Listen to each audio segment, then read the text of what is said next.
ইসরায়েলের তেল আবিবে সরকারবিরোধী এবং ইরান যুদ্ধের প্রতিবাদে আয়োজিত এক বিশাল সমাবেশে আদালতের বেঁধে দেওয়া জনসমাগমের সীমা অতিক্রম করেছে হাজার হাজার বিক্ষোভকারী। শনিবার ১১ এপ্রিল তেল আবিবের হাবিমা স্কোয়ারে অনুষ্ঠিত এই সমাবেশে অন্তত ২,০০০ মানুষ অংশ নেয় বলে বিভিন্ন সংবাদমাধ্যম জানিয়েছে, যা আদালতের নির্ধারিত ১,০০০ জনের সীমার দ্বিগুণ।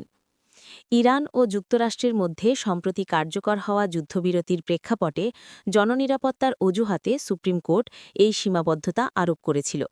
তবে বিশাল জনসমাগম সত্ত্বেও পুলিশ গত সপ্তাহগুলোর মতো কঠোর হস্তক্ষেপ করেনি, যদিও পুরো এলাকায় ছিল আইনশৃঙ্খলা রক্ষাকারী বাহিনীর ব্যাপক উপস্থিতি। টানা ষষ্ঠ সপ্তাহের মতো চলা এই বিক্ষোভে বামপন্থী বিভিন্ন দল ও সরকারবিরোধী সংগঠনগুলো অংশ নেয়। তাদের প্রধান দাবিগুলোর মধ্যে ছিল ইরান যুদ্ধের অবসান, প্রধানমন্ত্রী বেনিয়ামিন নেতানিয়াহুর বিরুদ্ধে ওঠা দুর্নীতির বিচার এবং অতি অর্থোডক্স শিক্ষার্থীদের সামরিক সেবা থেকে অব্যাহতির সিদ্ধান্তের বিরোধিতা। সমাবেশের অন্যতম আয়োজক অ্যালন লি গ্রিন দাবি করেছেন যে তেলাবিবির রাস্তায় প্রায় ১০,০০০ মানুষ সমবেত হয়েছিল।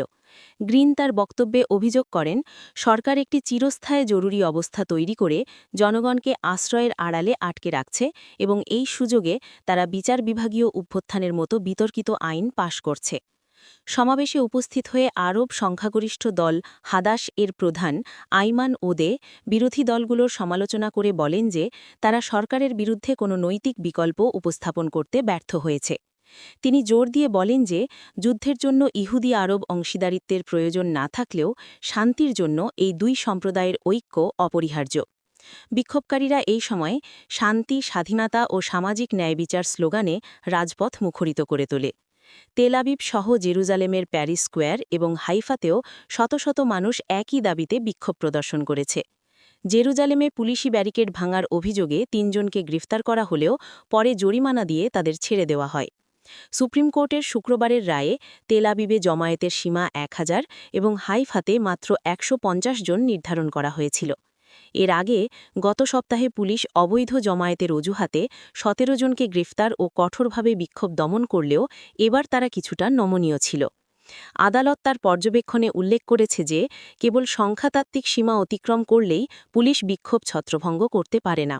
বিশেষ করে হাবিমা স্কোয়ারের নিচে বিশাল বোমা আশ্রয় কেন্দ্র থাকায় নিরাপত্তার ঝুঁকি কম। যদিও যুক্তরাষ্ট্র ও ইরানের মধ্যে যুদ্ধবিরতি কার্যকর হওয়ার পর স্কুল ও কর্মক্ষেত্রের বিধিনিষেধ তুলে নেওয়া হলেও লেবানন সীমান্ত দিয়ে হিজবুল্লার সাথে সংঘাত চলমান থাকায় উত্তর ইসরায়েলের হাইফা সহ অন্যান্য অঞ্চলে এখনও কঠোর বিধিনিষেধ বলবৎ রয়েছে।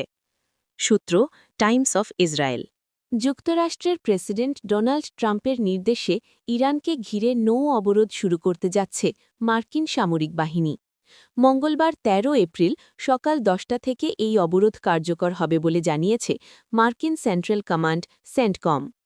এক বিবৃতিতে সেন্টকম জানায়, প্রেসিডেন্টের ঘোষণার আলোকে ১৩ এপ্রিল সকাল ১০টা থেকে ইরানের বন্দরগুলোতে প্রবেশ ও সেখান থেকে বের হওয়ার সব ধরনের সামুদ্রিক চলাচলের উপর অবরোধ কার্যকর করা হবে।